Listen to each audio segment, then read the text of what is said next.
मित्रों नमस्कार। मैं सुधीर श्रीवास्तव ज्योतिष अनुसंधान केंद्र में आपका स्वागत करता हूं। ज्योतिषीय परिचर्चा में आज हम बात करेंगे छत्र योग के विषय में।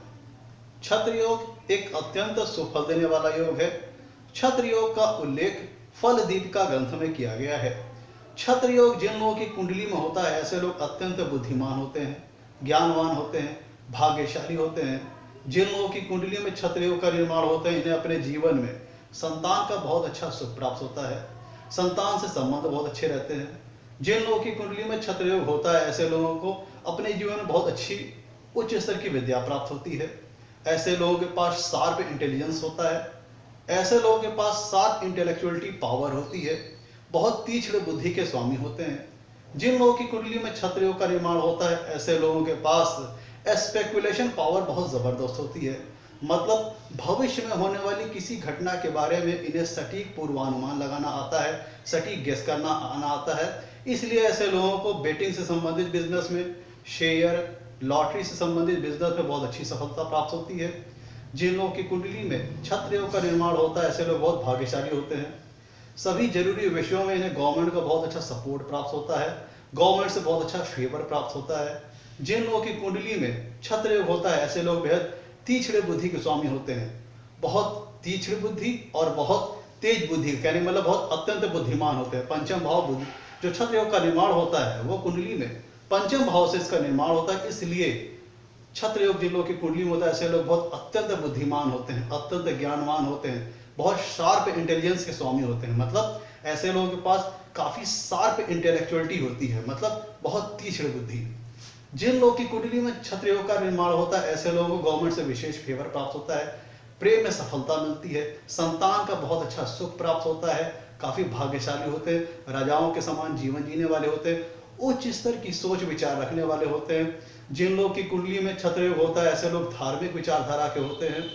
अब हम बात करते हैं कि कुंडली में छत्र योग का निर्माण होता कैसे है। फल दीपिका ग्रंथ में छत्र योग का उल्लेख किया गया है। इसकी परिभाषा के अंतर्गत कहा गया है कि कुंडली के पंचम भाव में कोई शुभ ग्रह स्थित हो या पंचम भाव के ऊपर किसी शुभ ग्रह की दृष्टि आ रही हो और पंचम भाव का जो स्वामी हो वो कुंडली के किसी शुभ भाव में, चाहे अपनी स्वराशि में हो चाहे अपनी उच्च राशि में हो, तब फिर कुंडली में छत्र योग का निर्माण होता है। ध्यान दीजिएगा, फल दीपिका ग्रंथ में जो छत्र योग की परिभाषा बताई गई है, उसके अंतर्गत कहा गया है कि कुंडली के पंचम भाव में कोई शुभ ग्रह स्थित हो या पर किसी शुभ ग्रह की दृष्टि पंचम भाव पर आ रही हो और पंचम भाव का स्वामी कुंडली के किसी शुभ भाव में, चाहे अपनी स्वराशि में हो चाहे अपनी उच्च राशि में हो, तब फिर कुंडली में छत्र योग का निर्माण होता है। और जिन लोगों की कुंडली में छत्र योग का निर्माण होता है, ऐसे लोग बेहद तीक्ष्ण बुद्धि के स्वामी होते हैं, अत्यंत बुद्धिमान होते हैं, अत्यंत ज्ञानवान होते हैं, आजीवन भाग्यशाली रहते हैं, राजाओं के समान जीवन जीने वाले होते हैं। गवर्नमेंट का इन्हें विशेष फेवर प्राप्त होता है, विशेष सपोर्ट प्राप्त होता है, संतान के संबंध इनके बहुत अच्छे रहते हैं, संतान का बहुत अच्छा सुख प्राप्त होता है, कई संतानें हो सकती हैं और साथ ही साथ इनकी स्पेकुलेशन पावर बहुत जबरदस्त होती है। किसी होने वाली घटना के बारे में सटीक पूर्वानुमान लगाना, सटीक गेस लगाना इन्हें बहुत अच्छा आता है। इसी कारण इन्हें शेयर, बेटिंग से संबंधित बिजनेस, लॉटरी से संबंधित बिजनेस में बड़ी अच्छी सफलता प्राप्त होती है। इन्हें प्रेम में सफलता प्राप्त होती है, प्रेमी स्वभाव के होते हैं, धार्मिक होते हैं। मैं आपको जो उदाहरण दे रहा हूं मित्रों, मैं आपको छत्र योग के विषय में उदाहरण देने जा रहा हूं और मैं जो आपको उदाहरण दे रहा हूं वो कर्क लग्न की पत्रिका के हिसाब से मैं दे रहा हूं। आप अपनी कुंडली में अपने लग्न के अनुसार मेरे बताए गए सिद्धांत को मैच करके देखिएगा। अगर सिद्धांत आपकी कुंडली में मैच कर रहे हैं तो इसका मतलब आपकी कुंडली में छत्र योग का निर्माण हो रहा है। मैंने समझाने के लिए, उदाहरण के लिए, आपको सैंपल के लिए मैंने कर्क लग्न की पत्रिका ली है और मैं जो सिद्धांत बताऊंगा वो सभी लग्नों पर एप्लीकेबल होगा। आप अपनी कुंडली में अपने लग्न अनुसार उस सिद्धांत को मैच करके देखिएगा। अगर सिद्धांत मैच कर रहे हैं तो इसका मतलब आपकी कुंडली में छत्र योग का निर्माण हो रहा है। सैंपल चार्ट में आपके सामने मैंने कर्क लग्न की पत्रिका ली हुई है। कर्क लग्न में पंचम भाव में आता है 8 नंबर। जो छत्र योग की जो परिभाषा कही गई है उसके अंतर्गत कहा गया है कि पंचम भाव में कोई शुभ ग्रह स्थित हो या पंचम भाव के ऊपर किसी शुभ ग्रह की दृष्टि आ रही हो और पंचम भाव का स्वामी कुंडली के किसी शुभ भाव में, चाहे अपनी स्वराशि में हो या अपनी उच्च राशि में हो, तब फिर कुंडली में छत्र योग का निर्माण हो रहा है। तो प्रस्तुत उदाहरण कर्क लग्न का है। इसमें पंचम भाव में 8 नंबर लिखा है, मतलब वृश्चिक राशि, जिसका स्वामी होता है मंगल। तो जो पहली अनिवार्य कंडीशन है वो ये है कि पंचम भाव में चाहे कोई शुभ ग्रह स्थित हो या पंचम भाव के ऊपर किसी शुभ ग्रह की दृष्टि आ रही हो। तो मान लीजिए कि पंचम भाव में गुरु की दृष्टि आ रही है, गुरु, शुक्र या फिर चंद्र या फिर बुध, गुरु की 7वीं दृष्टि पंचम भाव पर आ रही है। और पंचम भाव में लिखा है 8 नंबर, मतलब वृश्चिक राशि, जिसका स्वामी होता है मंगल। मंगल कुंडली के किसी शुभ भाव में, चाहे अपनी स्वराशि में हो चाहे अपनी उच्च राशि में हो, तो फिर छत्रयोग का निर्माण होता है। मान लीजिए मंगल कुंडली के 10वें भाव में मेष राशि में स्थित है, मंगल कुंडली के 10वें भाव में अपनी स्वराशि मेष राशि में स्थित है। तो इस प्रकार से एक एग्जांपल दे रहा आपको किस प्रकार से कुंडली में छत्रयोग का निर्माण होता है। तो यहाँ पे एकादश भाव में, कुंडली के एकादश भाव में गुरु स्थित है, जिनकी 7वीं दृष्टि पंचम भाव के ऊपर आ रही है। और पंचम भाव का स्वामी जो होता है मंगल कुंडली के 10वें भाव में विराजमान है अपनी स्वराशि मेष राशि में। इस प्रकार से एक उदाहरण मैं आपको दे रहा हूं कि छत्रयोग कुंडली में कैसे बनता है। अब मान लीजिए कि मंगल क्या क्या संभावना है, वो आपको मैं बताता हूं छत्रयोग बनने की क्या क्या संभावना है। अब मान लीजिए कि एक प्रकार से अगर मंगल अपनी स्वराशि 10वें भाव में मेष राशि में होगा तो भी कुंडली में छत्रयोग का निर्माण होगा, या फिर मंगल अपनी उच्च राशि मकर राशि में 7वें भाव में होगा तो भी कुंडली में छत्रयोग का निर्माण होगा, या फिर मंगल 5वें भाव में अपनी स्वराशि वृश्चिक राशि में होगा तो भी कुंडली में छत्रयोग का निर्माण होगा। तो जो परिभाषा बताई गई है इसके अंतर्गत 2 अनिवार्य कंडीशन है। पहली अनिवार्य कंडीशन है कि पंचम भाव में किसी शुभ ग्रह की दृष्टि आ रही हो या फिर किसी शुभ ग्रह की स्थिति हो, और साथ में ही पंचम भाव का स्वामी कुंडली के किसी शुभ भाव में, चाहे अपनी स्वराशि में हो चाहे अपनी उच्च राशि में हो। तो मंगल की स्वराशियां हो गई वृश्चिक और मेष। तो अगर मैं कर्क लग्न के एग्जाम्पल को मैं देखूं तो कर्क लग्न के लिए मंगल योग कारक हो जाते हैं, केंद्र के भी स्वामी हो, त्रिकोण के भी स्वामी हैं। और मंगल अगर वृश्चिक राशि में स्थित होंगे तो भी छत्रयोग का निर्माण होगा, अगर मेष राशि में स्थित होंगे 10वें भाव में तो भी छत्रयोग का निर्माण होगा, और अगर अपनी उच्च राशि मकर राशि में स्थित होंगे तो भी छत्रयोग का निर्माण होगा।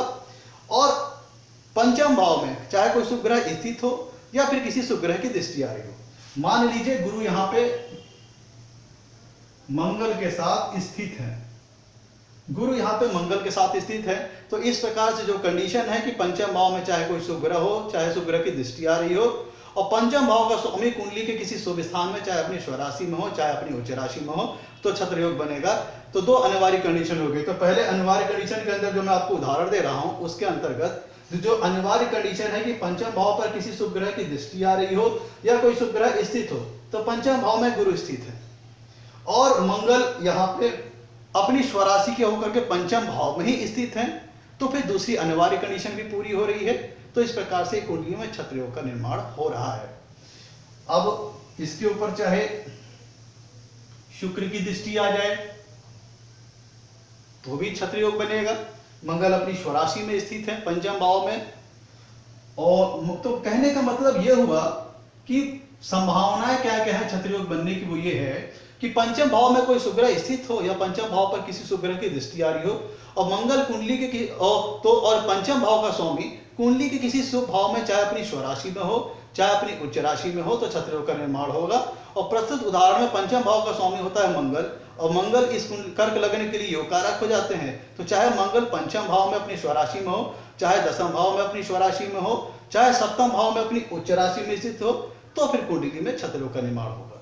अब हम बात करते हैं कि छत्रयोग का पूर्ण फल कब मिलेगा। तो छत्रयोग का पूर्ण फल तब मिलेगा जब कुंडली में लग्न लग्नेश की स्थिति बलवान होगी, पंचम भाव का स्वामी और जो भी दृष्टि डाल रहा है पंचम भाव के ऊपर या फिर पंचम भाव में जो ग्रह स्थित है वह ग्रह अस्त नहीं होना चाहिए, डिग्री वाइज बलाबल में होना चाहिए, तब फिर कुंडली में छत्रयोग का पूर्ण फल मिलेगा। कहने का मतलब पहली अनिवार्य कंडीशन ये होगी कि लग्न लग्नेश बलवान होना चाहिए, पंचम भाव का स्वामी और जो भी संबंधित ग्रह छत्रयोग का निर्माण कर रहे हैं वह अस्त नहीं होने चाहिए और डिग्री वाइज बलाबल में होने चाहिए, तब फिर जाके कुंडली में छत्रयोग का पूर्ण फल मिलेगा। तो मैंने परिभाषा बताई गई उसके अंतर्गत छत्रयोग जिन लोग की कुंडली में होता है, ऐसे लोग इनके पास शार्प इंटेलिजेंस होता है, बेहद तीक्ष्ण बुद्धि के स्वामी होते हैं, अत्यंत बुद्धिमान होते हैं, ज्ञानवान होते हैं, इन्हें अपने जीवन में संतान का बहुत अच्छा सुख प्राप्त होता है। हो सकता है इन्हें कई संतानें प्राप्त हों और इनका संतान के साथ संबंध बड़ा मधुर रहता है। जीवन में प्रेम में इन्हें सफलता प्राप्त होती है और गवर्नमेंट का विशेष सपोर्ट, विशेष फेवर प्राप्त होता है। बहुत धार्मिक होते हैं, भाग्यशाली होते हैं।